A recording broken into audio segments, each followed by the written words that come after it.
What's going on, everyone? This is the Bread and Wine Podcast. Once again, this is the Bread and Wine Podcast. Just like a pimp named Slickback, just like a Tribe Called Quest, you have got to say the entire thing. The Bread and Wine Podcast. With one of your hosts, Yahusha said, and to my right, your left is Caleb. Ben Yasharal. And to my left, your right is Rob.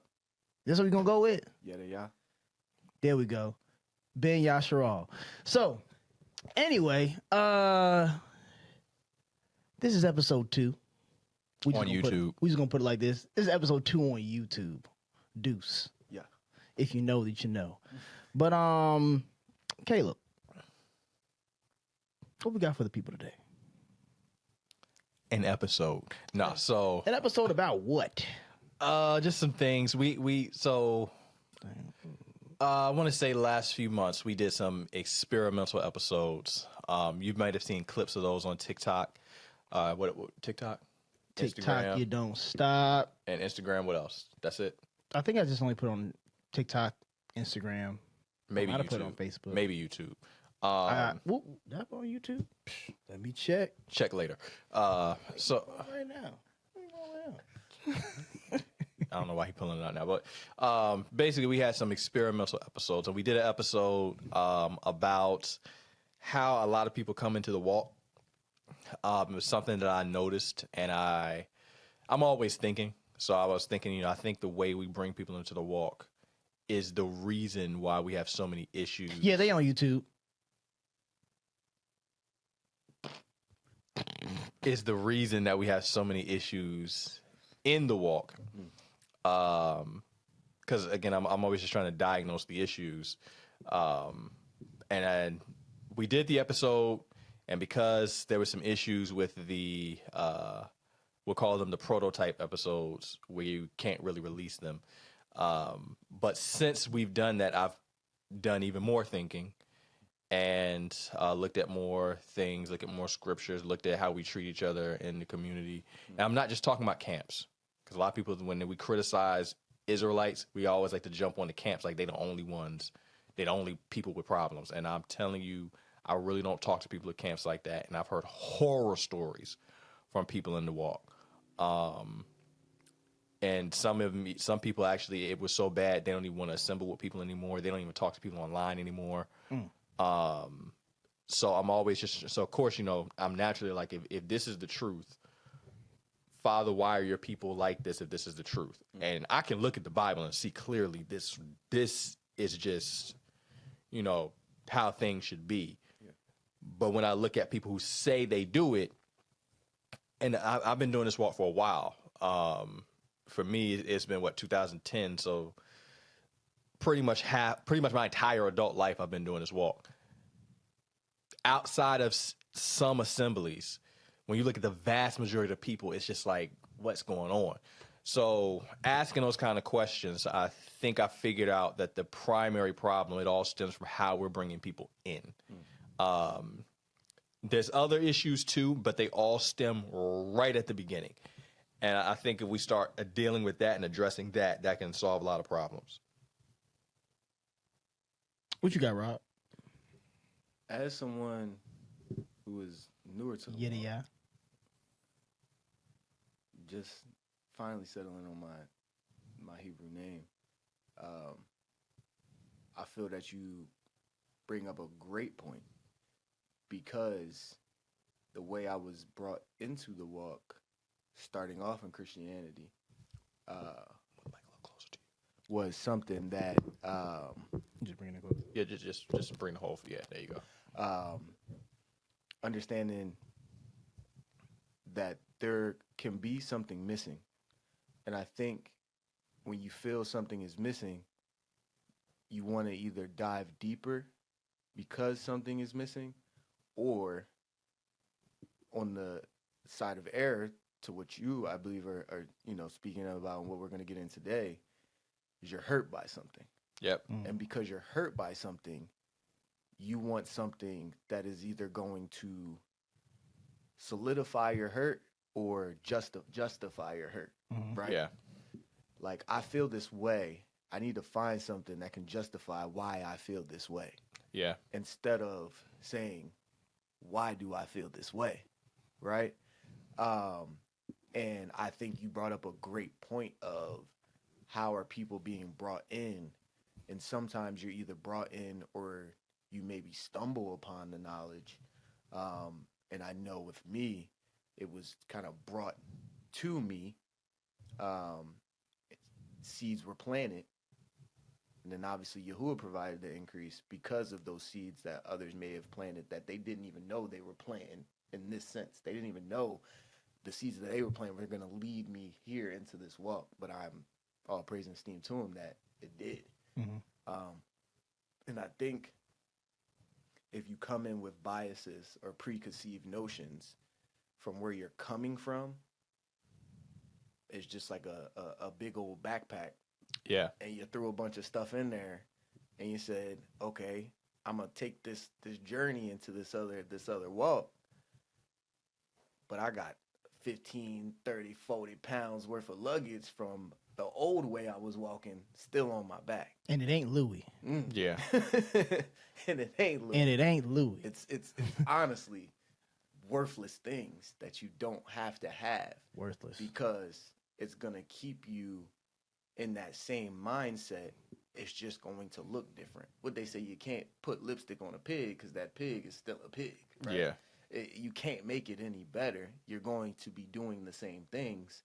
So when things don't go right in this new walk, or they don't justify a new feeling you may have, what you going to do?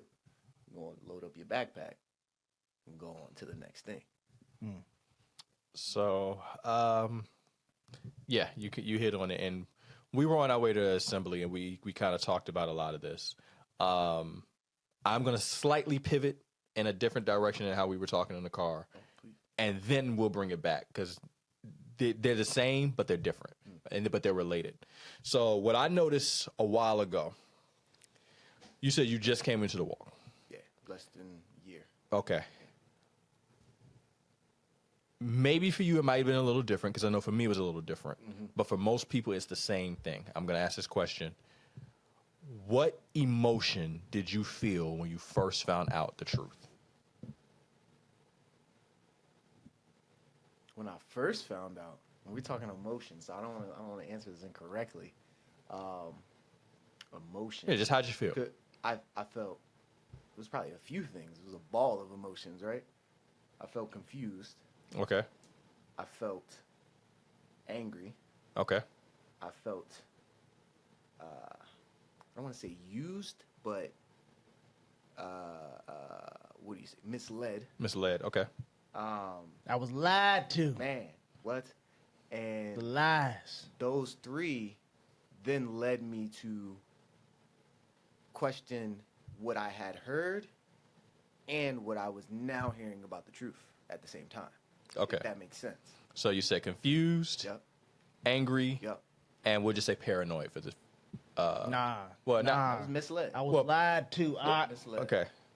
Well, I'm was saying bamboozled. That's not a feeling though. yeah. Well, I'm saying paranoid because paranoid means that you don't. It's like a natural distrust of people. Yes. Right. I was wavering because I didn't know what was for what. Right. Analysis paralysis. Right. I felt like I was lied to. Right. How many of those emotions would you say is positive?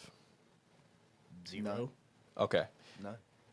The overwhelming vast majority of people, when they come into this walk, the feeling that they get is anger. Yep. Yes. When you look at how people operate in this walk, how do they act? I'm upset. Angry. Israelites always arguing and fighting with each other, right? The second thing you said was you felt like you were lied to. When Israelites disagree on doctrine, how quick and how often is it that we sit around and act like the other person is lying and they're intentionally doing something? It all stems from the way we're bringing people in. If you go to look at any other group, not even a quote-unquote religious group, you can be talking about a business group, a job, anything else. They're not trying to piss you off to get you in there. Yeah. Right? They're trying to bring you in with some type of hope. They're trying to bring you in excited. We're not bringing people in like that. We're bringing people in angry. And that is the seed, that is the thing that they are now building their walk on is anger. Yeah. I'm mad because the church lied to me. Well, did they actually lie to you? I'm mad because the pastor lied to me. But did he? I'm mad because the pastor didn't tell me that we was the true people. Did he know? I'm mad that the pastor didn't tell me about keeping the commandments. Did he actually know? Because here's the thing. How many of these I'm mad pastors... the pastor didn't teach me how to read the Bible. I'm mad the pastor didn't tell me that Mashiach was black. Okay. How can the pastor teach you how to read the Bible when he don't know how to read the Bible? Come on. And how can the pastor teach you the Mashiach is black and he don't even know the Mashiach is black? And let's also add that last They one. know this in seminary school, Aki. They be taught this in seminary school. They actually aren't. So that last one, only Americans are really going to care about that. No. Let me take that back. I've met Only some- Westerners are going to care about that. I've met someone from overseas in England. That's a Western country. Oh, okay. Are you talking about the Western Hemisphere? Well, Western thought. Western thought process. Yeah. So Western Okay, yeah, European yeah, thoughts. yeah, okay. Oh, I but get what you're saying. in terms I get of what you're saying. in terms of race, that's very much an American thing. Yeah. And then in terms of ethnic, that is much more Western European. We're the only ones that are really going to care about that, right? The other cultures, to a certain degree. as far as they're concerned, he was a Jew, and that was that. But they think the Jews are non-saying. But they think, well, There's a That's stigma. so. Well- I would say some people would even take it to a certain point that, if in fact that, let's just say, I'm about to go somewhere real quick, but I'm just that's bringing fine. it back. That's fine. Bringing That's it fine. back. Some people would even have the degree to say, if the Messiah didn't look like how we depict him to look like, and he looked like something else, I think they would walk away. That's very possible. But That's all I got to say. yeah, or you're talking about Hebrews, right? I'm talking about both sides. Okay. Talking about both sides. Well, he didn't look the way a lot of people think he looked. That's If very we're going to true. be honest, he was, because if you look at like a lot of Hebrew Israelite images of him, like this big bulky guy, that was not him. That was not him. He was a regular dude. He looked regular and average. And if we're going to be honest, according to the text, he was a guy not to be desired. He was ugly. Yeah, if you read a lot of early and before somebody says, That's Isaiah 53. before you say you can't say he's ugly. That's what Isaiah 53 say. Hold on. The early Christians, right? When after they had already gotten past, they were now in the 2nd century. They were trying to convince people. They literally say you should still follow. They would say Jesus in spite of his unsightliness. They literally said that. Isaiah 53. So he was not a handsome guy. He was not a big bulk. That's not him, right? So I hope that's not what you're following. And let me also add, he was also very short. The average height of a person back then was only like 5 feet.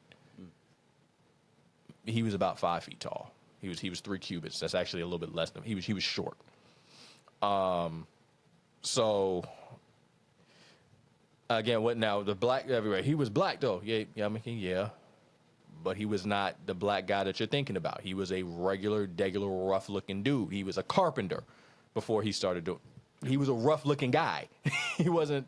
What did we say earlier too? That I think we were talking about something else, and we were like, "But is him being black or what he really looked like? Is that a salvation issue?" No. No. That's really important for us. And I think that, And by us, I mean us. and think That's about that's important for us. what you're saying in the sense of how people are brought in. How many times are you brought in on non-salvation issues? Yeah. And then those non-salvational issues become salvational issues to you, right? So that is one way the camps are getting people in. The people of the Bible Are black. are black. Right? Is that a Which- salvation issue? Yeah, no. Right? The reason why it's not a salvational issue is because, number one, Say it ancient, it's not a salvational issue, but the reason why it's not a salvational issue, a couple of reasons. Number one, ancient Israelites, and not just ancient Israelites, everybody in the ancient world at that point in time in that area was pretty much the same complexion. So they didn't care about that. That's the reason why you don't see a lot of physical descriptions about skin color in the Bible. Most of the ones that y'all are making out to be skin color, they're not about skin color. They're about something else. So that just wasn't a concern for them. Yeah. Again, a lot of this stuff is concerns for us. It's not concerns for them. So if it's not a concern for them, and it hasn't been a concern for most of humanity for the past 400 years, it can't be a salvational issue.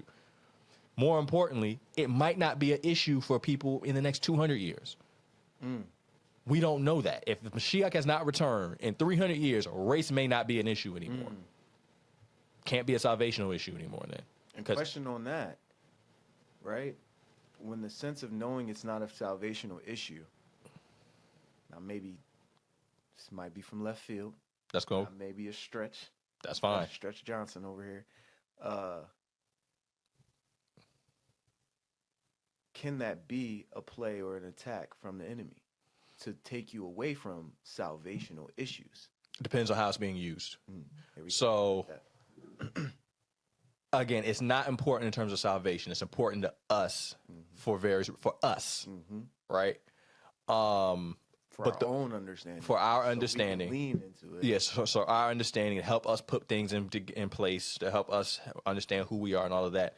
But once you start making that the main issue, then yeah, I'm sorry. Y'all, there should have been a camera right there. Once we start taking away from the actual matters that are at hand, that's when it becomes a problem. If you have people on Shabbat sitting around doing lessons about the white man and about the government and how white people trying to do this to the black man, and you talking about Black Lives Matter in Shabbat class, and you maybe open the Bible once or twice. Come on. Now, because the people aren't learning anything, right? They learning something. Well, they're not. They're feeling not, good when they leave. They may not be learning. They may be confirming. You may be confirming something that they have, or a hurt that they have, some feeling that they have. Now you're confirming that to them, so they can now do what? Walk more in that. Yeah. Oh no, this is the truth. This is the part of the truth. Now let me go tell others. Would that be more like an itchy ear doctrine? Yeah.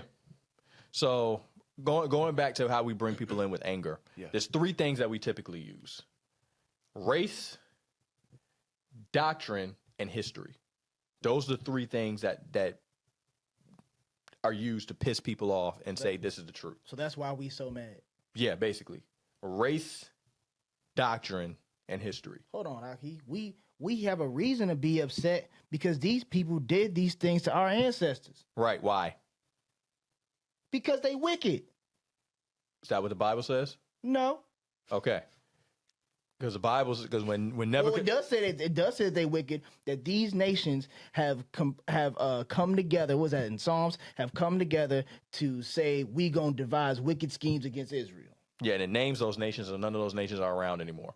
Come on, Aki, you know these nations exist, and they the YT man. No, so Esau is. Well, there's other nations in that list, and those nations are not white. Esau is the border. Esau is the border of wickedness. Yeah, there's other borders. So, look, when it comes down to the race, we'll start with the race first, right? Again, that's a us issue. That's not a Bible issue.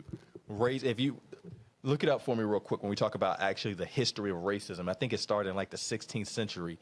It was actually scientific. It was actually part of the scientific community. Don't Israelites say that God is racist? Oh, we'll get there. Don't worry. Okay. All right. It was originally part of the scientific community, and it was called scientific racism. Okay, that was originally what it was called. Actually, it is. It's scientific racism. So it says right here, European colonialism and the Atlantic slave trade, 15th through 19th century, European explorers and traders, particularly the Portuguese, began developing racist ideas in the 15th century to justify the enslavement of Africans. The subsequent Atlantic slave trade saw millions of Africans forcibly taken into America, where a system of chattel slavery was developed. This institution rested on the belief that Africans were biologically inferior property, a fabricated justification for extreme brutality and economic exploitation. Scientific racism, 17th through 19th century. As the concept of race solidified, a movement called scientific racism emerged. It used faulty interpretations of biology and anatomy to create and legitimize racial hierarchies, arguing that different racial groups had inherent social and economic limitations. This pseudoscience was used to reinforce stereotypes and the notion of European superiority. So, That is the origin. Even something like The Origin of Species. Go look at the full title of that book. It's The Origin of Species by Means of Natural Selection, Title 1. Or it's like the preservation of favorite races in the struggle for life. It actually is talking about, it actually was, even though, yes, it's talking about different species, the races, it's supposed to be understood to be kind of inferring about human beings as well. When people say things like, oh, the black man comes from Africa. Everybody comes from Africa. The Origin of Species by Means of Natural Selection or the Preservation of Favored Races and the Struggle for Life by Charles Darwin. Yeah, that's the full title. Again, when everybody, oh yeah, the black man, we come from, everybody comes from Africa. Do you not understand evolution? In the theory of evolution, if everybody comes from somewhere first, and then the white man shows up later, what they're trying to say is the white man is more evolved. The black man is the first human, Homo sapien. He's less evolved. The African is less evolved than everyone else. That's what they are trying to say. Right? Trying. So, again, a lot of people, they're taking these ideologies and these ideas that stem from this, bring it in to now say we're the superior ones, tie the Bible into that, and then try to act like the white man is the devil, but you're using the white man's ideology that they themselves have debunked to try to prove that. We thought we was flipping the script, Yeah, it's not. but we wasn't flipping the script.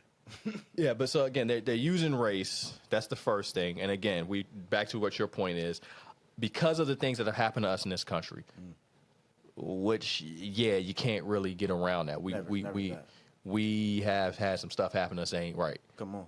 Because of that, a lot of our people have issues with white people. Yeah. We can say all day long it's just Hebrew Israelites. That's true. You can go outside of the Hebrew Israelite walk and just go into regular political movement. You will see our people have some serious issues with white people, and a lot of it, not all of it, but a lot of it is understandable, right? Very much. Very much so. Understandable, but not justifiable. I'm not justifying it, but it is understandable. Very understandable.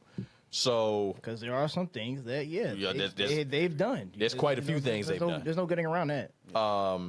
So because of that, once we come into the walk, a lot of our people now, we're the Israelites. Went overboard. So we try to take this stuff that's happened to us, and we try to take the fact that we're the Israelites, and we end up merging it together. I got a quick question before you keep going.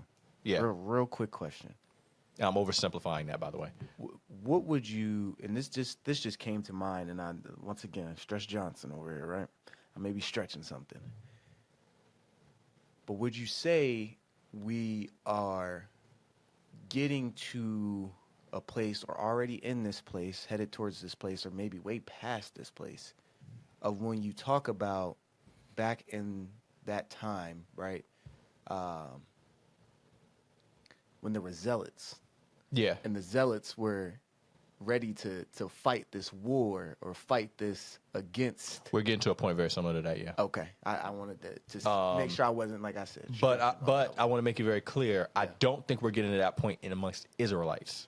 I do think we're getting to that point amongst black people. Again, understandable, But not just. but the reason why I think we're getting to that point, if we look at the assassination that happened with Charlie Kirk, again, I didn't even know who the man was. Some of the reactions I've seen. Oh, tight. That's another thing. I was still. Okay. All right. Go ahead. Yeah. Go ahead. Because you Let him said develop, you said let it. him You said develop. it. You said Yeah. his name, and so I'm He like, gonna develop and you Yeah. just land on my it bad. too. My bad. Some of the reactions I've seen, even though we didn't do it, right? We didn't do it. We had nothing to do with it. But some of the reactions I've seen from certain individuals, it's like they're not just saying, I'm criticizing him even though he's dead. I'm going to criticize him. I get that. That's okay. Some people are laughing at it. I have a problem with that. But then you have some people that are going to another level, and they're saying, this is what was supposed to happen, and we need to do more of this. We need to start. There are some that are doing it. It's not a large group. Yeah. It's not a lot. There is a small percentage of people within the pro-black movement that I've seen that are advocating for things to get more violent. So and when they're calling for revolution, they're actually calling for a violent revolution. Again, it's not a lot. It's a small percentage. Yeah. But because of how extreme things are getting in pretty much every political party right now, I do see there is a percentage of the pro-black movement that could go that direction. Remember, it wasn't a lot of people that were zealous. Yeah. But it was enough of them. Yeah. But it wasn't a lot of them. So same thing here. I don't think most black folks are thinking about this. Yeah. But there is that percentage that is. Yeah. And they're ready for that. They just aren't. They're just not doing it for whatever reason. Yeah. So yeah. But as far as Israelites go, nah. All right. We're not there yet. Well, Go ahead. In terms of Israelites and this whole Charlie Kirk thing, if you say that it doesn't matter to you whether he lived or passed away, then don't make content about him. Don't have debates about him, because now you do care. It does. You do care. Because you're making content about it. You're going into a debate about it. Why are we debating about this? Some people said, some people would say, like, bro, that is YT on YT crime. In a sense, kind of, it had nothing to do with us. Like, in terms of It didn't. Israelites wise, it had nothing to do with us. But there's another thing is that what we talked about, that happened, shocked the world, but what else happened during that time period? What else did they slip in within that?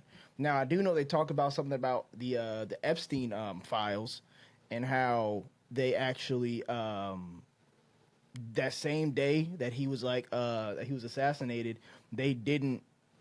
I think the Congress agreed not to drop the Epstein files or not to release them. So, while something was happening over here with the left hand, the right hand was doing this, right? So, but at the end of the day, even Yahuwah himself says that he does not delight in the death of the wicked. He desires them. That's in Ezekiel? That's in Ezekiel. It's in Ezekiel. Matter of fact, let me go. Yeah. Let me go get it real quick, because Morey said what? It grieves his heart. Yeah. Even outside of that part, but I'm not saying that old dude was wicked. I'm not saying that whatsoever. I don't know anything about son. yeah, I don't know much about him. I looked up saw some a few things, clips but there and there, and yeah. Ezekiel 33:11. Say to them, all right, I'm gonna say it to y'all because this is what it says. say to him. As surely as I live, declares the sovereign Yahuwah, I take no pleasure in the death of the wicked, but rather that they turn from their ways and live. Turn from your ways. Why do you die? Turn from your evil ways. Why will you die, people of Israel? Some people say, well, he's talking to Israel in that sense. Well, Israel ain't the only one that's wicked, bro. Israel's not the only one. So, all right, but I'll yield on that. Go ahead. Yeah. Well, Have some compassion. back to your question again. There's a small sect of people I see potentially going that direction. Yeah. So I would say, just like same thing, it wasn't a whole lot of zealots. It's not going to be a whole lot of people that do that, but there's a group I do see potentially doing that. Yeah. And I just wanted to throw that in there because it you can see it, and it's unfortunate. Honestly, it's highly unfortunate when we are called to. I would say in the sense of if Israel's doing these things, if Israel is saying these things, if we're supposed to be these individuals walking in compassion, walking in love, walking in Being a light to the nations. come on, Yeah. so that we can do what? To be the prophet unto them, to help them understand, right, who Yahuwah is and why he wants all of us here, all of us in, right? But I yield on it. Yeah. I yield So that's the first thing is race. on it. Race, yeah. Second thing being doctrine, really religion. That also brings me to another thing, which a lot of Israelites, we don't like the word religion. But doesn't Shaul say a perfect and undefiled religion is one that gives to the poor, takes care of the widow and the fatherless. We are religious people. Come on. It's just the word religion. I know what, again, I've been doing this for a while. I know what we're trying to get out of. So religion. Can you look up the word religion for me real quick?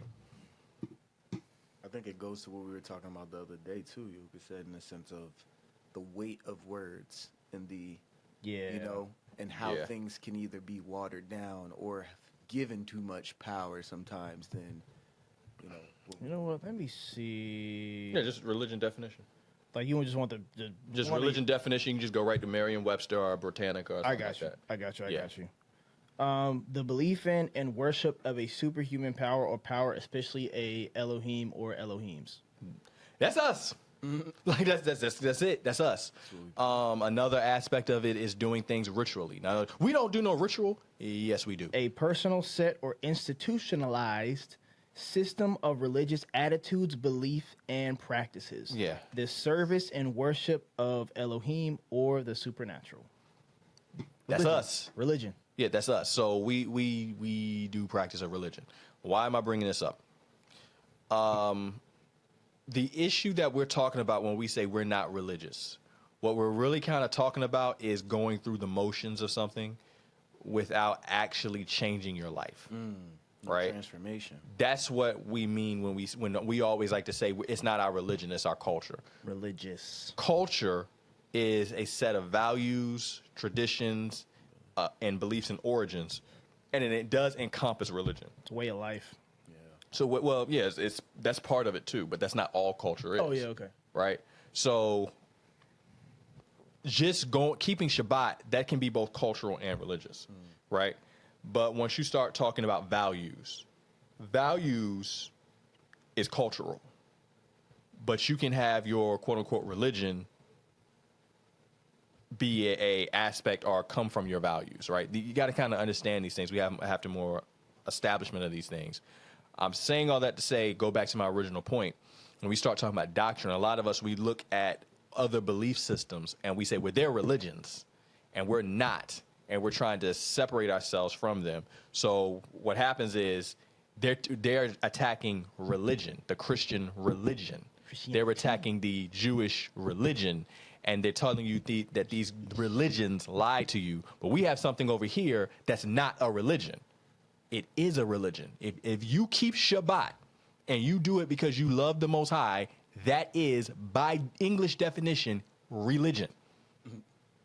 It is. So you're not getting out of that. Yeah. If you fast on the Day of Atonement. Yeah. That's religion. You're not getting away from it. Yeah. Okay? That's just the definition of the You word. make sure that you prepare the day before Shabbat. You make sure that all your food is prepared the day before Shabbat. That's a religious practice. Cultural practice. It's a practice. Now, then some people say, well, yeah, the Latin of the word, it comes from this and it means to bind. To bind to what? Well, let's see. I mean, Would we say we're bound to Yahuwah? well, when you bind something, can you also say you're yoked to it? Yeah, it means to bind, obligation, bound, reverence, life under Reverence. monastic vow. I think I spelled that. I think I said that wrong. Yeah, monastic, whatever. Yeah, my bad. Being a monk. Let me see. Yeah, a state of life bound by monastic vows. Action or conduct indicating a belief to a divine power and reverence for and desire to please it. Dang, yeah. I mean, we desire to please Yahuwah by our actions and conduct. Yeah, so when you're leaving out of reverence. Yeah. when people are leaving Christianity, what we're doing, we're not leaving religion to become a culture. We're leaving one understanding of the faith to go to a better understanding of the faith, and we're embracing the cultural elements that come with that. It's not the same thing. Why is that important? Again, because if I'm making it clear that you're changing your understanding, right? This is a different understanding. This is the original understanding. This is a more pure understanding. Christianity has over time lost the understanding, right? They've watered it down just because of different church traditions. They've lost it. Sometimes things did happen and it was on purpose, but That's a very different outcome and a very different explanation than saying you were lied to and this religion has you bound to these man-made traditions. But we got this over here and this thing over here. This isn't religion. This is culture. And this right here is better. And this is the truth. But that over there, they lied to you. Because if you were in a lie and you thought somebody was deliberately lying and tricking you, you're going to be pissed off. Real. But if you understand that, no, historically some things have just happened. Yeah. And as time has gone on, different traditions have been added. A lot of people really thought they were doing the right thing, but because they didn't have some understanding of certain things, they didn't realize that they were caught in a European way of thinking as opposed to Hebrew. They didn't know these things. They made human errors, and now you're just in a system that has problems. Switching over to a more original thought, you're not going to be mad about it. It's just, hey, we got to do what's right. If you want evidence of that, we actually have a parallel belief system that's basically is identical to the Hebrew Israelite, at least our sect of Hebrew Israelites, and the people aren't as mad. You know what it's called? Hebrew roots. The Hebrew roots movement does not bring people in with anger. And a lot of the people in Hebrew roots, don't get me wrong, Hebrew roots has their own set of issues. But a lot of people in Hebrew roots, they don't have that same anger issue that we have. Again, not saying they all are cool. Not saying there aren't anger issues, but it's not the same. Yeah. They're not bringing people in like that. Yeah. And they are bringing people in basically saying, hey, the church has made some errors over time. Yeah. They're not bringing people in saying the church lied to you. Because technically they didn't lie. They didn't know. If you go to church, I do security sometimes, and they do have me at a church for security. And I'm walking through, and I'm like, yeah, these people are like babies. In terms of their understanding, they're like babies. They really don't know. But they mean well. They're very sincere. But the people in the church lie. People in the Israelite community lie. Come on. Sure do. Come on. We got a whole celebrity that left because he got robbed. Had to go back into the movie industry, and everybody act like he left the walk. He didn't leave the walk. He had to go back. Y'all robbed him. So, I mean, it's not... That happens in the Israelite community. The same stuff that happens in the church happens in the Israelite community. In some cases, worse. So... we can't act like these things are the reason you left and then you come here and you're still here when the same stuff is going on over here. We have to address the reality of it. There are errors in the church. There are problems in the church with their doctrine, but it's not that they intentionally lied in most cases. There are some where they did, but in most cases, they didn't. It's just as time went on. Martin Luther said a lot of stuff that was wrong. He also said a lot of things that were right, and he did help course correct from Catholicism. That's how you get the Protestant movement. Protestant Reformation. Protestant Reformation. Most of the Christian... we got the 66 Bible we got right now. Most of the Christian ideals that Israelites hold on to as true, because a lot of people, we don't hold it. Yes, you do. The Christian ideals that Israelites hold on to as true, if you go to Catholicism, they don't hold those same ideas. For example, every time an Israelite wants to have a conversation, they want to see it in the Bible, they want to see script. That's a Protestant thing. Sola Scriptura. That's a Protestant thing. You talk to a Catholic and you say, that's not in the Bible. The Catholic say, yeah, you're right. It's not. Yeah, they literally will say that. They literally will say that, yeah. They don't, and they have no problem with that. Nope. That's because of they believe in apostolic succession. Well, no, that's Eastern Orthodox. Yeah, so Catholics, they believe in prima scriptura. Scripture is the primary source. It's not the only source. They have no problem with, well, the Pope said this, and that's good enough. Yep, Pope said that. Church fathers said that. Church tradition dictate that. And that's perfectly, they are cool with that. I don't know. Israelites needing the Bible, that comes from a lot of us coming from the Protestant Reformation. That's what that comes from. Sola Scriptura. Look it up. So... what the origin of it is. Again, and if you believe that that is the way it's supposed to be, then you're getting that from Christianity. Well, Protestant Christianity specifically. That's a course correction that comes from Martin Luther, right? It's just stuff like that. We got to start really dealing with. Because they'll say, actually, no, we got it from the Bible because if they speak not according to the Torah and the prophets, there's no light in them. Sola Scriptura. We got to start dealing with things accurately, right? We got to start dealing with things how they were. One thing I would, in being new, right? I would say that is there's so much talk and not a lot of walk.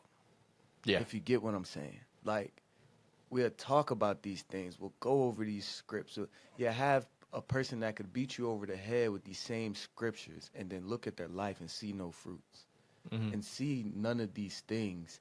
You tell me we're supposed to have compassion, we're supposed to have love, we're supposed to have these things, but you may have somebody on the street kissing your boot or telling somebody, you know, condemning them to I don't want to say the word wrong. Gehenna? Yeah. Yeah. Right? You can just say hell. It's hell, right? Yeah. Like, I how don't are believe we, there is no hell. like, how is these things happening? Because of how And we're I bringing asked people in. that exactly. How we're bringing it's people in. a rhetorical question Yeah. that you are now going over the answer to, but the big thing that people have to be willing to do is self-reflect. Yeah. Take that accountability to understand that I might have understood this wrong, or the person that brought me to this or said this to me, they may have been going off of how they were brought. This was brought to them, right? This cycle, and in your mind, are you willing to break that cycle and understand the word and walk it out? Right. Can you pull up the fruits of the Spirit for me real quick? Right. Because there's the fruits of the Spirit, but there also are a list of other fruits that are not good. They're spiritual too, but they're not good. Come on. And what you notice is the fruits of the Spirit, Galatians 5. the fruits of the Spirit, they kind of feed off of each other, right? So Stepping stones? they kind of like that. They kind of feed off each other. If you have one, you can kind of easily transition into others. Yes. But the same thing is true on the opposite end. Now I got it. Yeah, go ahead, read it for me. We want me to start at The beginning. like verse Not 1? beginning of 5. But not verse 1, but just Oh, okay. what verse has the fruits? Because, you know, I know the text. I don't know the So- chapters and verses. So the fruits of the Spirit starts in verse 22. Start in verse 20. All right. Okay, I'm going to start at verse 18. That works. Actually, no. I'm going to start at verse... 18 should be good, Nah. unless it's the middle of a sentence. I got to start at verse 14. Okay, that's fine. For the entire law is completed in one word. Yeah. In this, you shall love your neighbor as yourself. But my neighbor is the fellow Israelite. The neighbor ain't anybody else. Technically, that's correct, but, well, we'll talk about that afterwards. Just Okay. yeah. And if you bite and devour one another, beware lest you be consumed by one another. And I say, walk in the Ruach, and you shall not accomplish the lust of the flesh. Hold on, go read that verse again. And I say, The verse above that. Read that one Yes. again. if you bite and devour one Come on. another, beware lest you be consumed by one another. Oh, Come on. Book note that. Come Keep on. going. Yeah. I'm And I glad say- you stopped right there because I had the same thought. Go ahead. And I Okay, say, good. walk in the Ruach, and you shall not accomplish the lust of the flesh. For the flesh lusts against the Ruach, and the Ruach against the flesh. And these are opposed to each other, so that you do not do what you desire to do. But if you are led by the Ruach, you are not under the law or under Torah. And the works of the flesh are well known, which are adultery, whoring, uncleanliness, indecency, Whoa. idolatry, Come on. drug sorcery, hatred, quarrels, jealousies, fits of rage, selfish ambition, dissensions, factions, envy, murderers, drunkenness, wild parties, and the like, of which I forewarn you, even as I also said before, that those who practice these shall not inherit the reign of Elohim. But the fruit of the Ruach Come on. is love, Love. joy, Joy. peace, Peace. patience, Patience. kindness, Kindness. goodness, Goodness. trustworthiness, Trustworthiness. gentleness, Gentleness. self-control. Self-control. Against these there is no Torah. No Torah. Pause right there. Okay, so we got the bookmark verse. All right, let's look at the good fruits first. Can you be kind and not loving? Can you be truly kind and not loving? No. No. I can be nice. But I'm talking about kind. I didn't say nice. I said kind. You're right. Different. You're right. We know that. I'm just saying because I heard this the other day. Yeah. I hear. What I would think about, and I'm just a side note. When you think of nice and kind, I think of nice as a fleeting action. I think of kindness a way of how you are.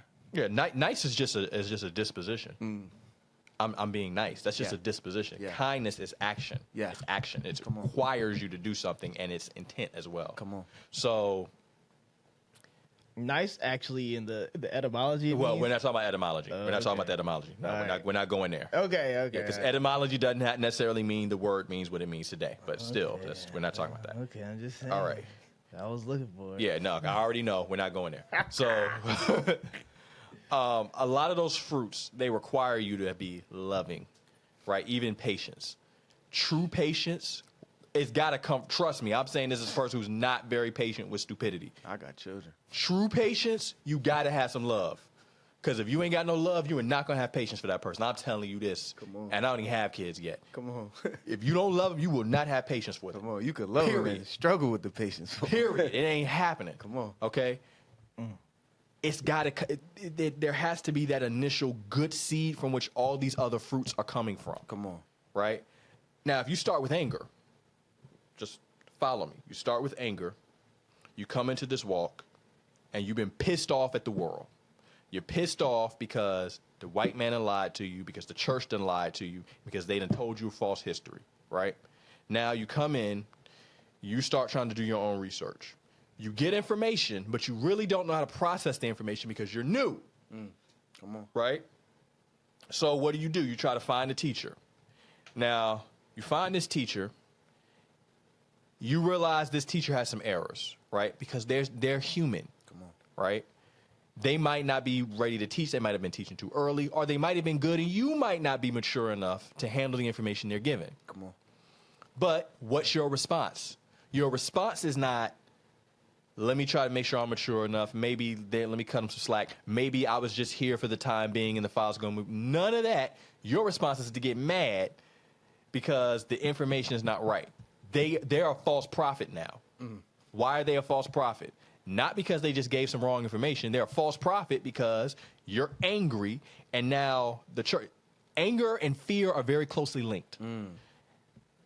You're scared that they're trying to do you like the church did you, so now you're angry with this person because you're afraid that they're going to do the same thing to you the church did to you. Come on. So now, Israelites are also doing this.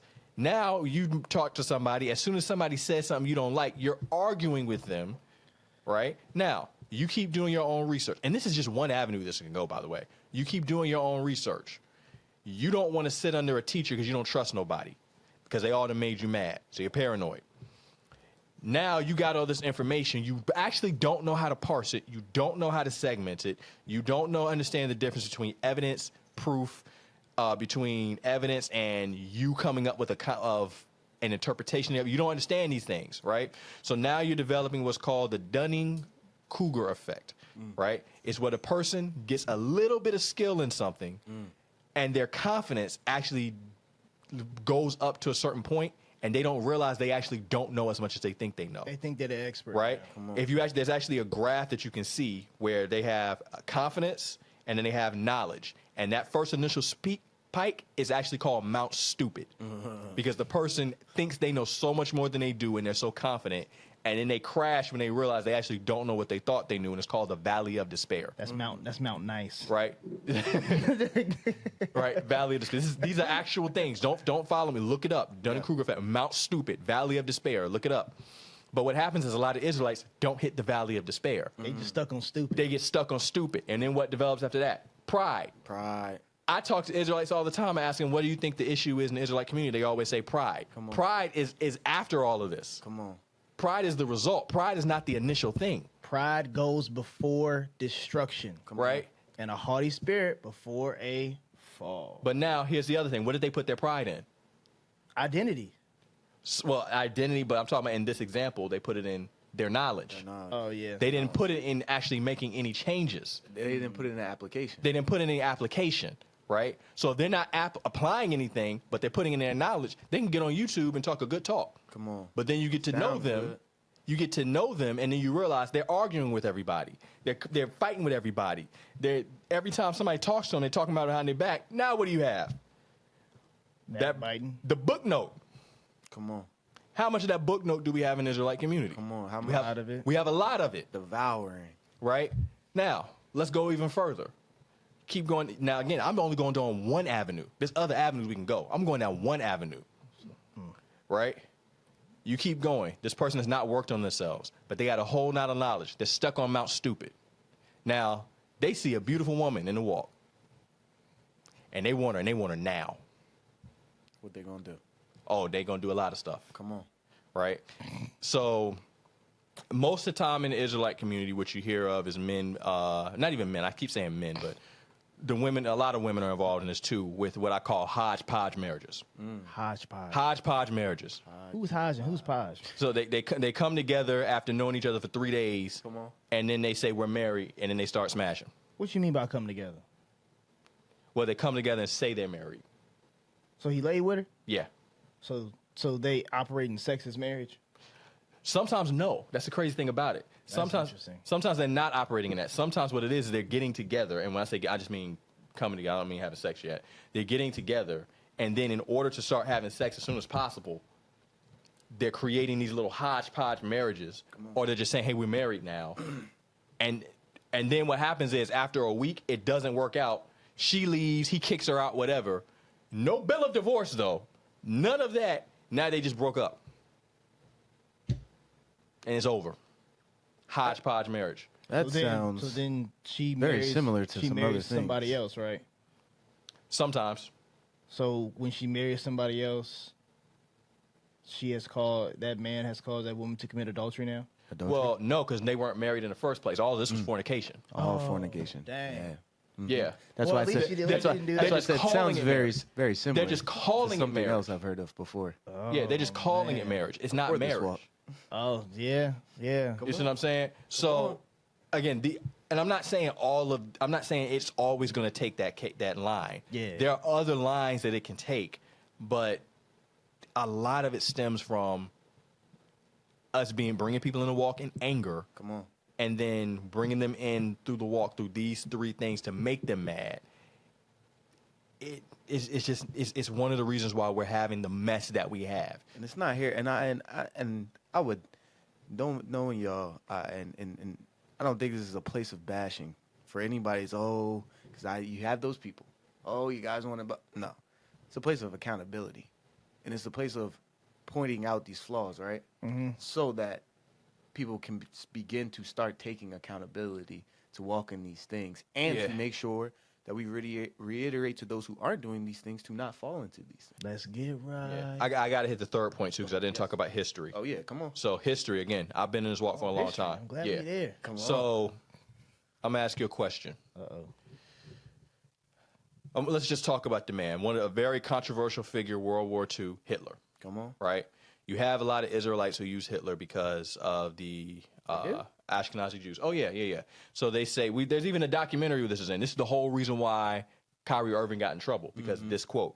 And it says that Hitler I said thought Kyrie Irving got in trouble because all he did was retweet. he retweeted, but this quote that I'm about to bring up was in that documentary. Yeah. Oh, Yeah, okay. I got So you, I got you. it says something along the lines of the Hebrews. yeah, Hebrews to Negroes. Negroes. It says something along the lines of Hitler said that was talking to a soldier, and Hitler said they're not even the real Jews, and the soldier asked, "Well, who are?" And he said, "It's the blacks in America. They're God's jewels." Right? Yep. America has God's Yeah. jewels. What's the source?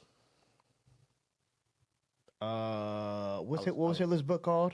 It ain't in that What's it called again? Mein Kampf. It's not there. It ain't mine called. Nope, don't worry about it. It ain't there. Maybe it was. Because number one, he didn't even write the book. But that's Maybe it another was a conversation that Hitler had with the soldier. What's the source? I What's the was soldier's looking for name? it. I can't find it. Maybe it was a dream. Okay, let me do something better than this.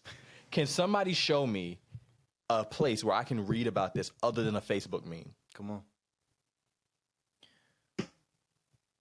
Maybe it was a dream. I don't need maybes. I need something that's tangible. Where can I see What this? can we stand on? You can go to the Facebook post and you can save that post and then print it, and then I can give it to you. Okay. So the problem with all of that, right, is that we already know Hitler is a controversial figure in history. That's very Period. He's very controversial. Very. Right? Mm-hmm. The simple fact that he is being used Come on. is letting you know, with no source, is letting you know that somebody is somewhere either developed some type of narrative. It could have started innocently, right? We don't know the origin of this. Yeah, we don't. Cause we don't know what where it I came do from. know is the only time I've seen this is in Facebook memes. I heard people talk about it, but there's no evidence or proof that this man said this. Come on. The most I've ever seen was a video of Hitler giving a speech, and they said that he was saying this in the speech. At the time, I was working at a place where I happened to know a girl that grew up in Germany. So I showed her the video and said, hey, what's he talking about? The man was just talking about Nazism in general. He said nothing about the Jews in that entire speech. Come on. So, Well, dang. yeah. And there's a lot of stuff like this. When Stuck on stupid? Yeah, so there's an accusation that a lot of Israelites do get, which is that Hebrew Israelites rely on historical revisionism. That is accurate. There are a lot of things that we say that either didn't happen or they didn't happen the way we said that they happened, right? This is not everybody. There's some good sources. Benaiah Israel, he backs up what he says, right? Whenever he says something, there's some stuff he says I disagree with as well. But particularly when he's talking about Sephardic Jews, he's not just talking out the side of his head and saying, look at this, and then making you bad. When you walk away from Benaiah, you'll even notice this, when you walk away from Benaiah Israel video where he's giving his sources, you don't walk away angry. You walk away empowered. You walk away feeling like I learned something. Even when he's trying to make you mad, you still walk away like I learned something. You don't walk away mad because he's giving you the sources and he's showing you this is what happened, right? If you don't walk away empowered, you're going to walk away feeling like, dang, we messed up some stuff. You're not going to walk away just mad at the white man just to be mad at the white man.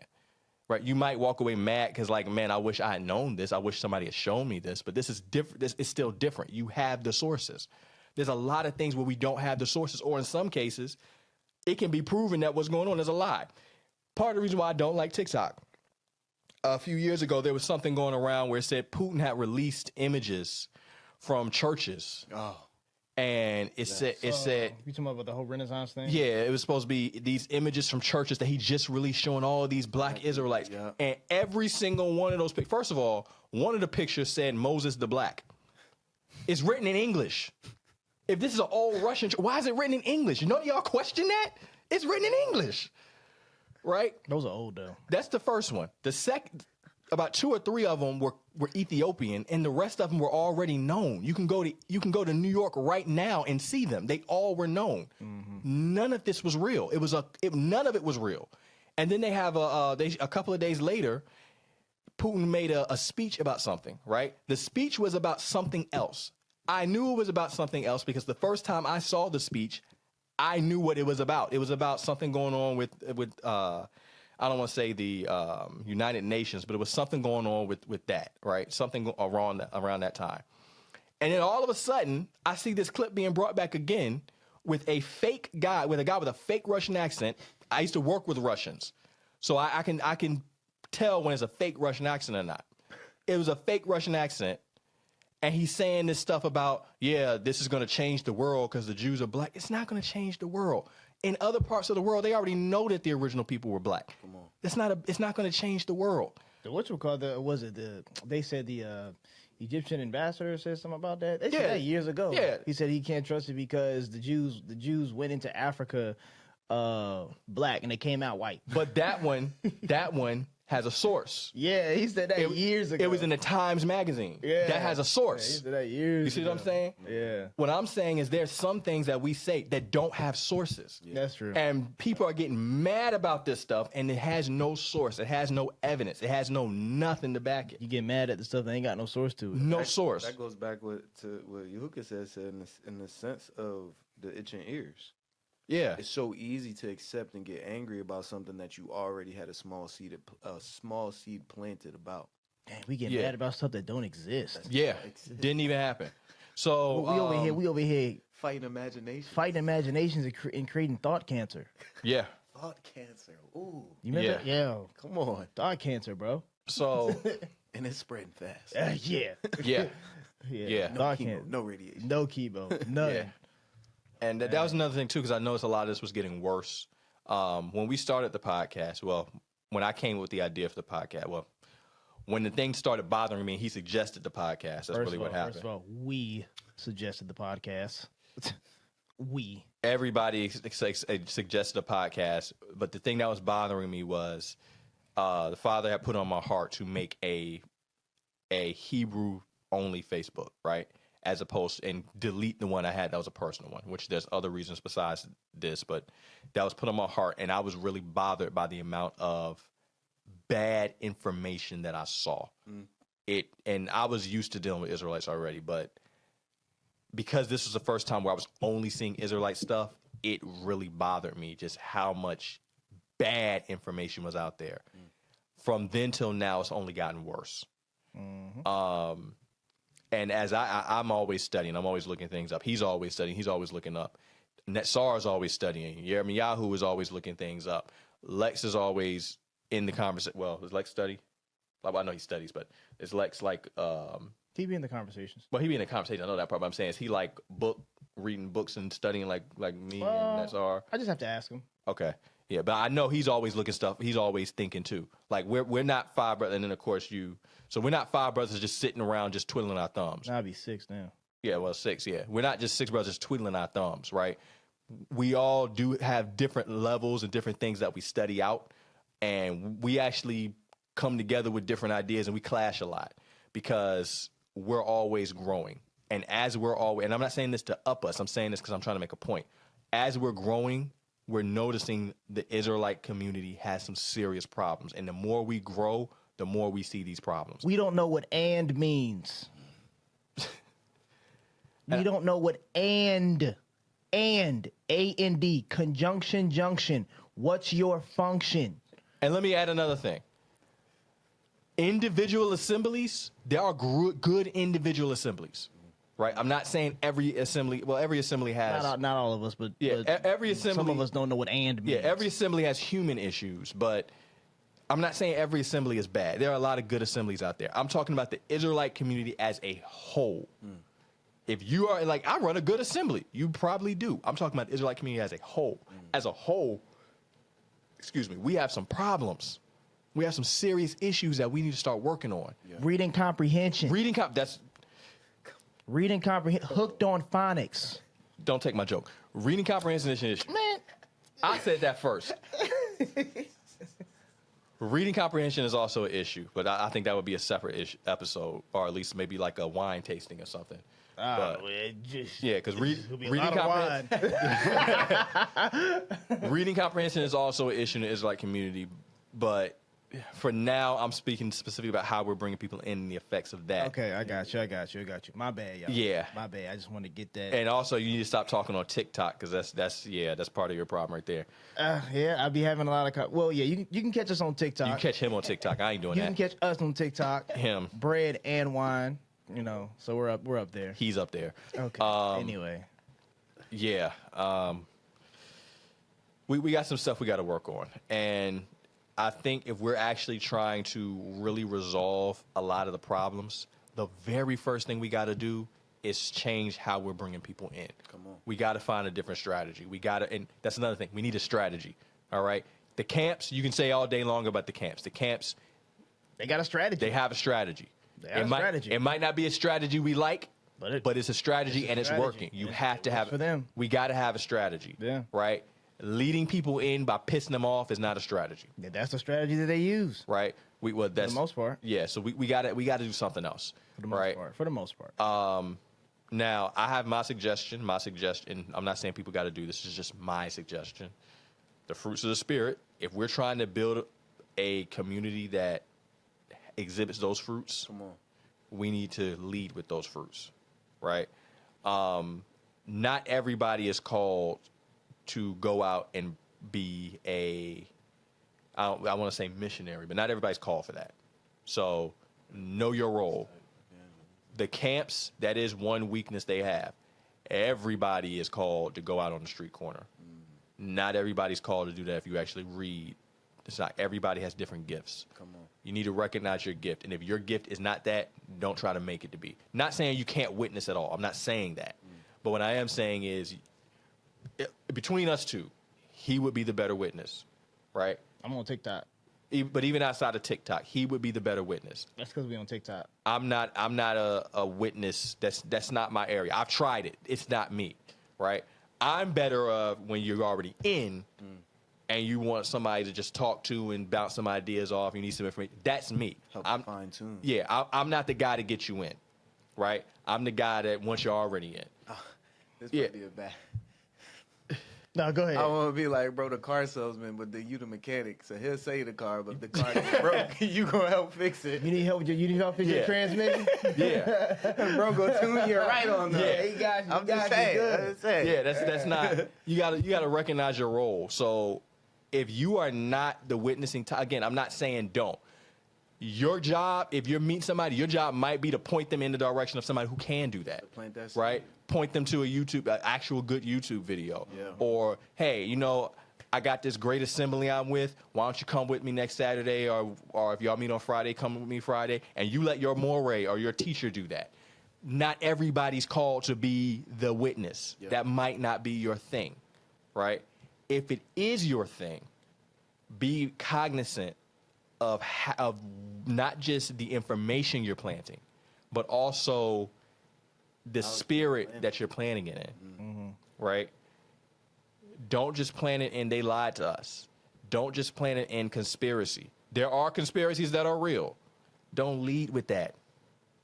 Lead with, hey, we're the people. So the only negative So I can't lead with Deuteronomy 28, or I can?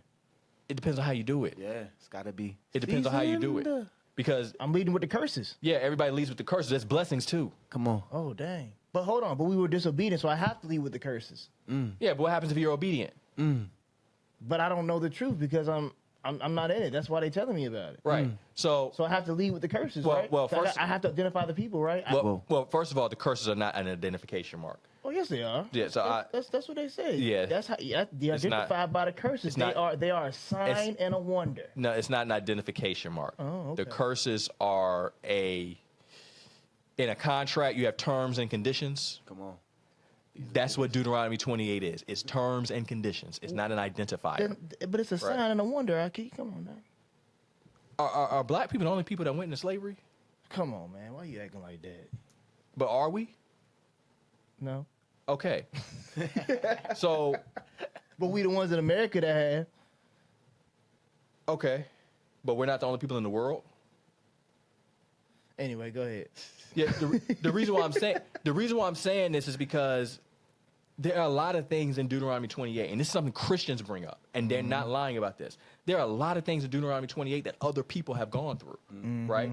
They might not have gone through every aspect of it, but guess what? We here in America didn't go through every aspect of it. We didn't eat our kids in America, You right.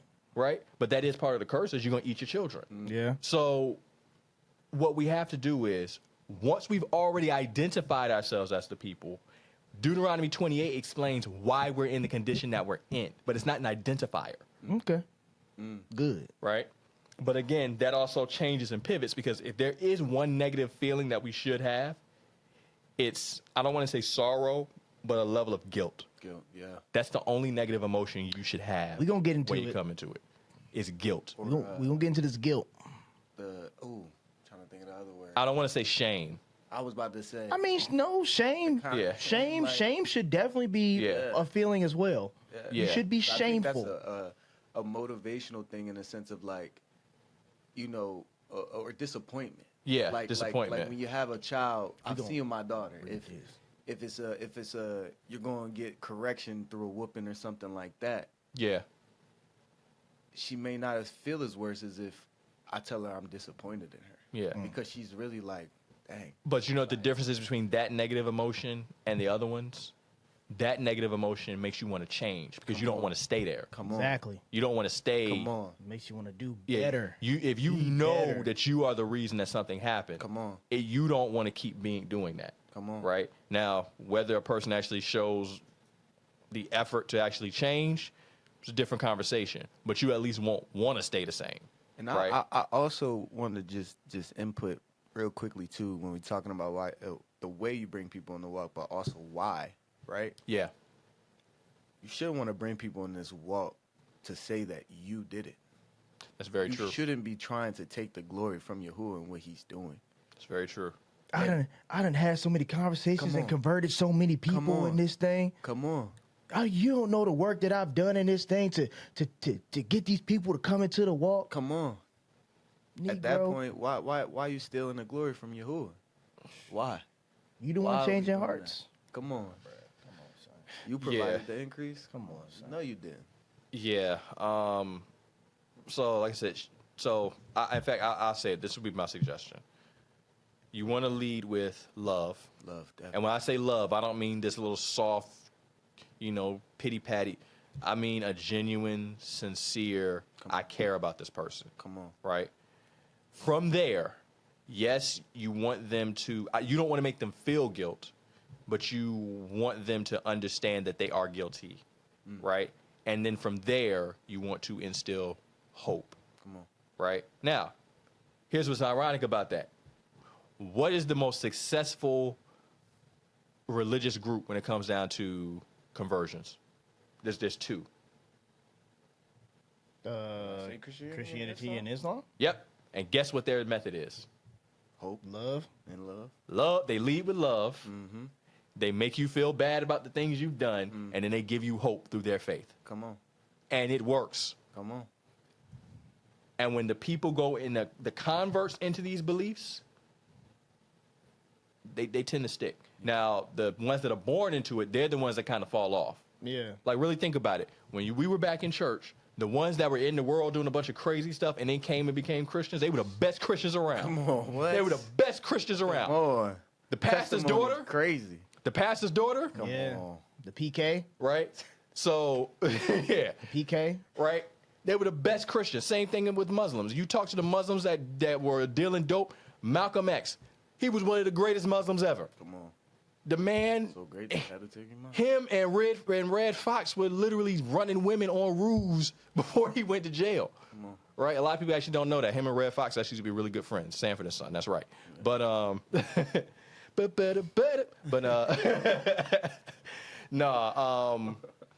Yeah. Those two religious organizations do exactly that, and they have some of the highest conversion rates. Yeah. Israelites, you might think we have high conversion rates, especially now that people now know about us and what they see is the camps. Mm-hmm. We don't have high conversion rates anymore. Well, I should say we don't have them anymore. We still do, but it's not like it was back in 2020, 2019. It's slowed down a lot because the camps are giving us a bad name. Mm-hmm.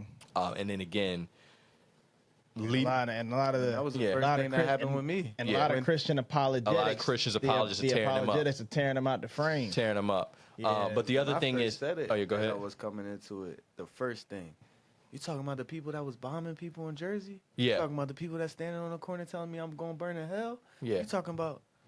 But that also brings me to another point, leading with anger. Come on. Ain't nobody trying to hear that. No. So there's a lot of people that get turned off by that. Like, There's a lot of people that get turned off by that. Because you don't want to hear the truth, Aki.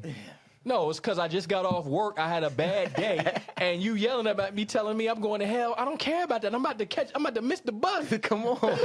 Y'all in front of the bus stop. Yeah. The bus coming. They missed the come bus. on. No. So yeah, it's more important than getting on the bus. Man. There's another bus that's coming. Come on. Okay. The real one. This is the real bus. Eternal bus. I'm old now. It's the real bus. Ain't nobody trying to hear that, man. They trying to go home. So and that's also another part is timing. But yeah, I really think. And when I said that, here's the irony of it. When I said my suggestion, it just hit me that that's what Christians and Muslims do. I'm not saying we need to do it to copy them. No. It just hit me that that's what they do as well. Yeah. Right? But it works. And where do you think they got it from? I mean, how did the apostles bring people in? Come on. Well, they were yelling on street corners. They weren't doing it like you were doing it. Come on.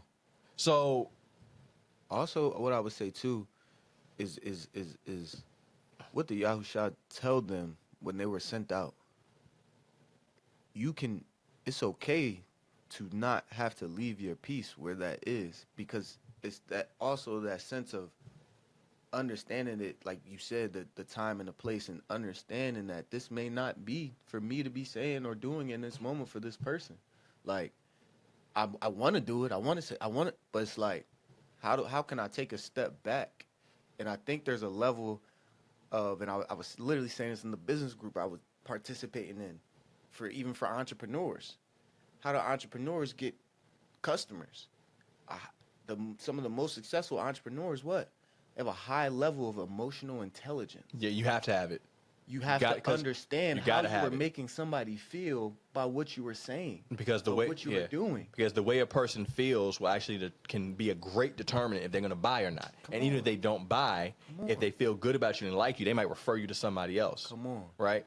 And we're not trying to just sell the truth. Come on. Well, we're not trying to, but a lot of the same skills apply. Come on. Right? Applicable. Yeah, so definitely. Buy the truth and sell it for free. Come on. Yeah, it's just we got to change the way we bring people in. We have to change the way we bring people in, because the way we're bringing people in, number one, we're turning people off, but number two, that is the foundation. Most people who come into this walk, they do not leave whatever initial line brought them in. Goodness. So if what brought them in is we the people, that's going to be the hill they die on. If what brought them in is the Torah, that's going to be the hill they die on. We got to make sure that we're bringing people in on salvational issues. Come on. And we're making sure that we're bringing them in properly, not with a bunch of historical revisionist things that we can't prove. Because that's another thing. A lot of people, when they started looking stuff up that Israelites are telling them and realizing they can't find it. Come on. You weren't really in the walk anyway. I based my belief on this thing that you told me that's not true. Come on. So we got to make sure we start doing that type of stuff. The information we're given is correct, that we can validate our points, that we can also say certain things like, hey, this part right here is what we believe. Do we believe it because this, and this? If you're looking for absolute solid proof, maybe it's not there. Here's the thing. For certain things with Christians, they'll tell you that. They'll be straight up. They'll be straight up with you. This right here is what we believe. Well, I'm looking for absolute proof. Hey, you're going to have to take that on faith. Come on. They'll tell you that. Be honest with folks. And if you explain to people, hey, some stuff is going to have to be taken up, even atheists. Now, they might try to act like they got everything together, but there's some points, once you start talking to them, they're like, hey, man, this is just what I believe. Just be honest with folks. Come on. This right here, we're just taking this on faith. Me and Netzar had this conversation. Once you get to a certain point in the scripture, the history of scripture, once you get past the flood, all of that is taken on faith. We have no way of proving any of that. All of that has to be taken on faith. Sodom and Gomorrah. Sodom and Gomorrah is after the flood. Oh, yeah, you did say after the flood. My bad. Yeah, I'm talking about before the flood. This is a documentary by Gen 6 called Holocaust of the Giants, The Unholy Sea, and the Technology of the Fallen. So they go to the first one, Technology of the Fallen. They go to this. What country is that? It's a country in South America. It's actually at a university that they're actually having this conversation. And I gotta find exactly. Matter of fact, let me just see if I can find it real quick. I'll give you the Giants, because there have been giant bones and things found. I'll give you the Giants. Cain and Abel is definitely faith. Definitely faith. Cain and Abel is definitely faith. It's by True Legends, Episode 1, Technology of the Fallen. Peru and Bolivia. They're in Peru and in Bolivia. Oh, come on now. It says Peru and Bolivia on the shores of the legendary Lake Titicaca in search of evidence of the Watchers, their giant offspring, and the technology of the Fallen. Lake Titicaca. This full-length documentary films feature following investigation into UFO activity over Lake Titicaca, never before revealed historical records of giants in Peru, the mind-blowing geoglyphs. It's the geoglyphs discovered by David Flynn, the megalithic mythicities the megalithic mysteries of Tiwanaku, the proof of their true origin, the infamous Stargate of Aramu Muru was their high technology in the forgotten world before the flood or the antediluvian age. Who were the true builders of these megaliths? Why are there deliberate conspiracies to conceal the origins? But yeah, this is just the plot summary. I've seen the documentary. Yeah. I've watched the documentary. I've watched all 3 of them. Like I said, the giants. Okay, but like again, when we start talking about from Adam to Noah, all those genealogies. We can't prove any of them existed. Yeah. All of that has to be taken on faith. Yeah. And that's okay. We need to again, everybody needs to acknowledge that every belief at some point has something that has to be taken on faith. Come on. All of them. And we need to be honest about where our line is. That's true.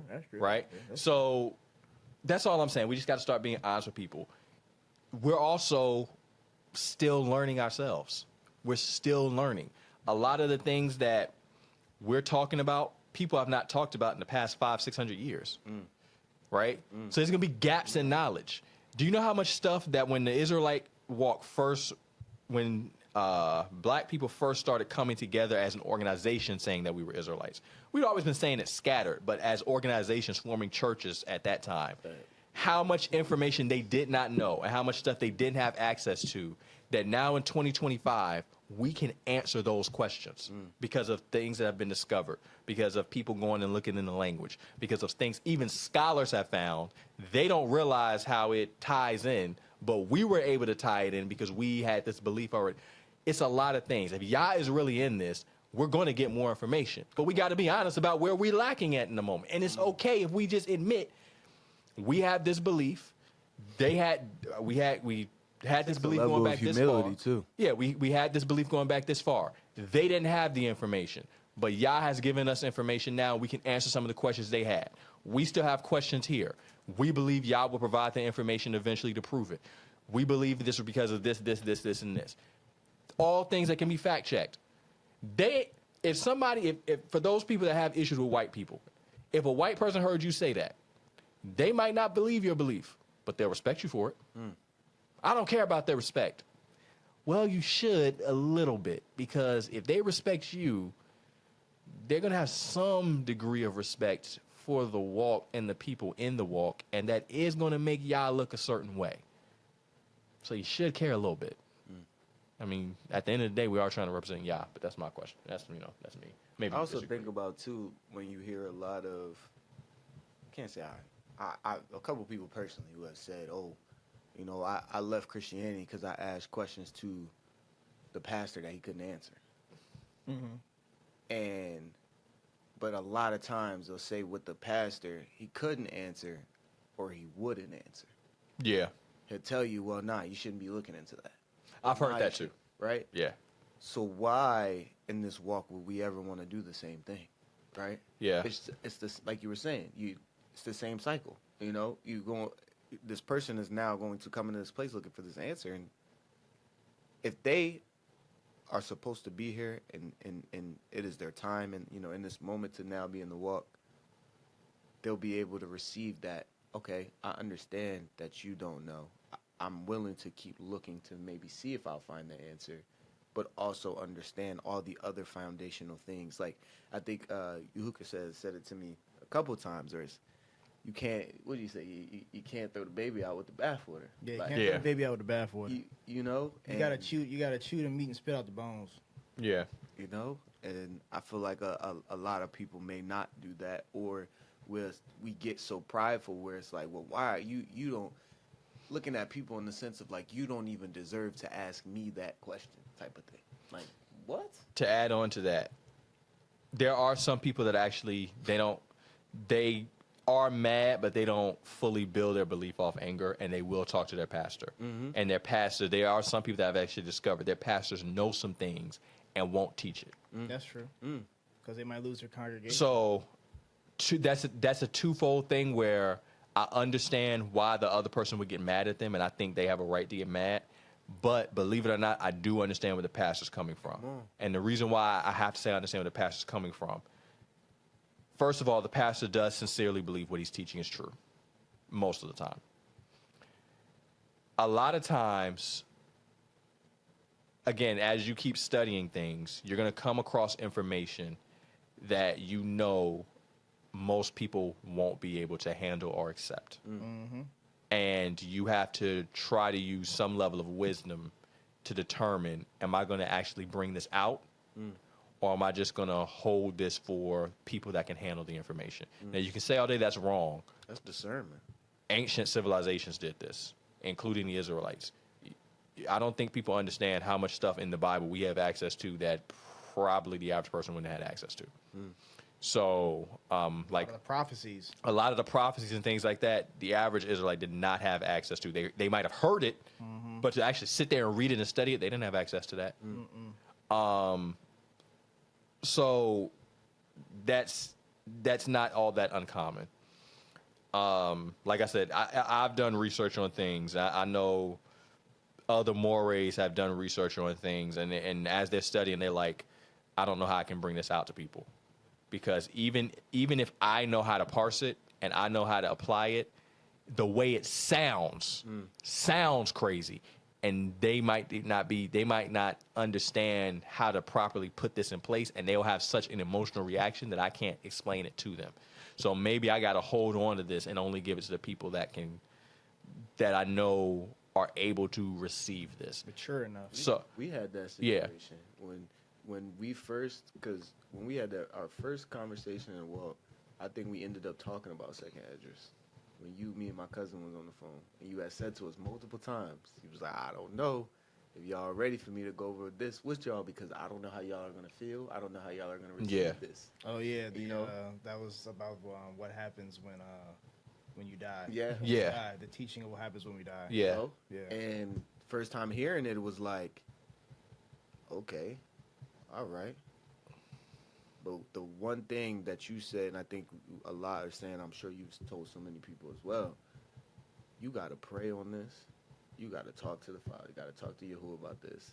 And then go back and read it again for yourself. And look Yeah. at it again for yourself. yeah, And allow it to land. Because so many of us will either hear something, like you were saying, you hear something one time, now you're climbing Mount Stupid as fast as you can. yeah. To go to you out there, John, throwing your grappling hook all the way to the top, and I'm getting up there. So I Yeah. go tell everybody everything, and then you telling all these people, and they like, what? Yeah, so crazy. some things are just milk. It's Come just on. some things is milk and some things is meat. Come on, And talking about porterhouse. yeah, you You can't. ain't feeding porterhouse to a You 1-year-old. gotta be able to. You gotta be able to not only be able to chew it. Come on. You got to be able to process it. Meat takes a longer time to process Digest. than milk, Come on. right? You have to know how to process it, right? That's more than just information. That's more than just timing. That's also, you got to actually understand how to think about this word. And there's some, and again, come from the past, that's the Christian's perspective. So he's probably looking at this from a Christian perspective. That very well could be very helpful to somebody who's a brew, somebody who's walking in Torah, but from a Christian perspective, he's thinking about this. And even as somebody in the walk, I know there are some conversations that we have sometimes, and we're like, yeah, we're not going to put this on the podcast, right? Because it's not everybody can process this information. It's not everybody can deal with it. Not only can you handle what I'm saying, will you know how to process it? Will you know how to put it into its proper place in the word? And sometimes people just, as a whole, the mass of people ain't there. You got to do it with individuals. So I can understand why pastors would do that. Again, coming from a Christian perspective, that's how they're viewing it. Yeah. I get why they do it. But again, because you have somebody else who is now starting to leave that perspective, they're not seeing it that way. They're seeing it as, you're trying to hold me in an ignorant state. Yeah, you're gatekeeping, as Right. I like to call it. But they're doing that because this person is actually starting to come into more full understanding, right? Not understanding that this person not only didn't have a full understanding, but the information they have to their mind has to be processed through this impartial understanding. They may even give it to you later on, depending on your attitude and They everything might. like that. You know, you never know. But it's all They about might. your reaction, how you react to certain things. But we about to wrap up. You got anything last words? I think I've Okay, exhausted. so you got You didn't even let me finish. Wow. Nah, go ahead. Yeah, I think I You said processed. what, Aki? All right. I play it. You say something else. I think I processed everything I wanted to say. The main thing, again, is just we got to bring people in better, be more strategic. We have to be accountable for what we do, for how we act, how we speak to people. When we speak to people, when we're first coming into the walk, we talked about entrepreneurship. Consider looking at some sales videos and thinking about how they do things. In sales, when you're talking to somebody, you actually do want to have a script. You want to have you want to build rapport. You want to actually have, when you're saying things, you actually want it to be in the person's mind. Okay, I'm asking this question not only to get information to figure out how I can pivot this, but I also want them to be thinking about something. So I'm gonna ask this question to make them think about something, and that's not for everybody. If what I'm saying sounds like too much, it might not be for you, and that's okay. Maybe it doesn't sound like something you want to do, but it's something you know you can do. Then that probably means it's your gift. You just don't want to do it. It's okay. We have gifts we don't want to exercise sometimes. But you can learn to do it. But, yeah, just we got to start being more thoughtful about this stuff and more cognizant about this. And I want to add this last point. I'm not removing the Ruach. I'm not removing the Spirit from this. I'm not saying the Spirit doesn't play its role, right? But we also have to remember that the Spirit moves through people. If you are doing, there's no telling that you might say, hey, I'm going to come up with a process, and you decide to come up with a process, and the Spirit is the one who's actually inspiring the whole process for you. That's not to say that that's not happening. When you speak to somebody with a process, the Spirit is coming forth through that process. It's not always just a spontaneous thing where anytime you do anything, the Spirit's not involved. That's not true.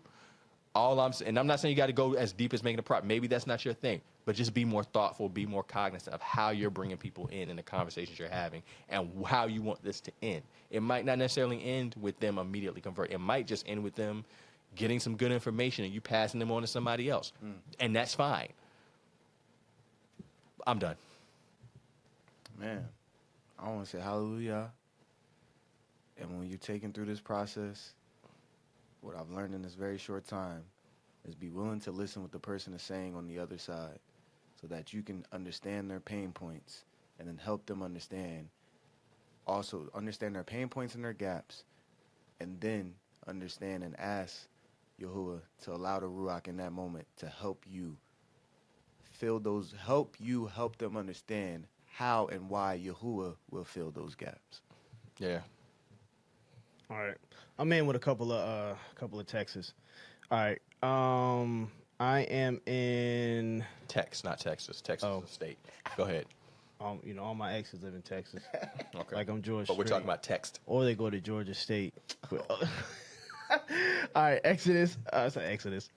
Ezekiel 36. Starting at verse 17. Actually, starting at verse 16. Moreover, the word of Yahuwah came to me, saying, Son of man, when the house of Israel dwelt in their own land, they defiled it by their own way and by their own doings. Their way was before me as the uncleanness of a removed woman. Wherefore I poured out my fury upon them for the blood that they have shed upon the land, and for their idols where they have polluted it.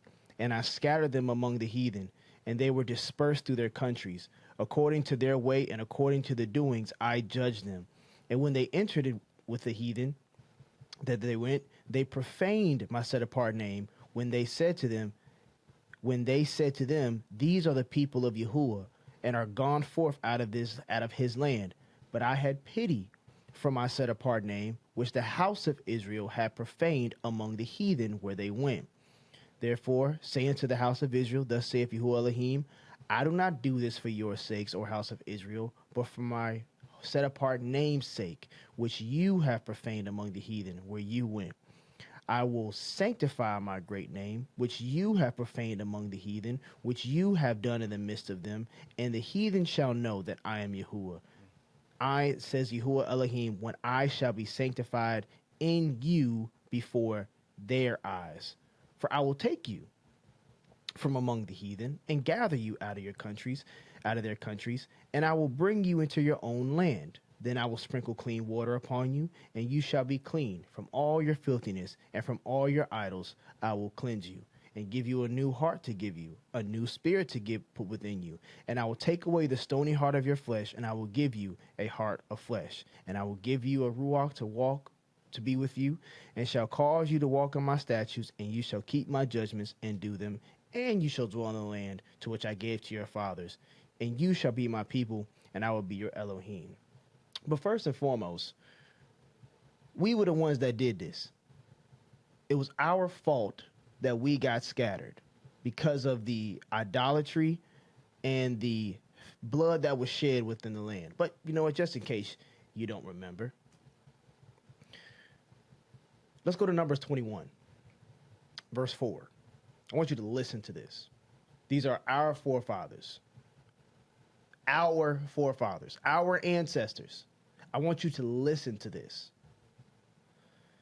From Mount Hor, they set out by the way to the Red Sea to go, Numbers 21, starting at verse 4. From Mount Hor to the Red Sea to go around the land of Edom. And the people became impatient on the way. And the people spoke against Elohim and against Moses. Why have you brought us out of Egypt to die in the wilderness? For there is no food and no water, and we hate this worthless manna. Yeah, that sounds like us. Go ahead. I just want to pause right there. They said we hate this worthless manna. These are your forefathers, our forefathers, that said this thing. And you want to know why we were kicked out of the land? This is when we was in the wilderness. We ain't even getting to the land yet. And this is what we did outside the land. And then we did worse in the land. But it's okay, because we're going to go here. To Leviticus 26, starting at verse 40. But if they confess their crookedness and the crookedness of their fathers with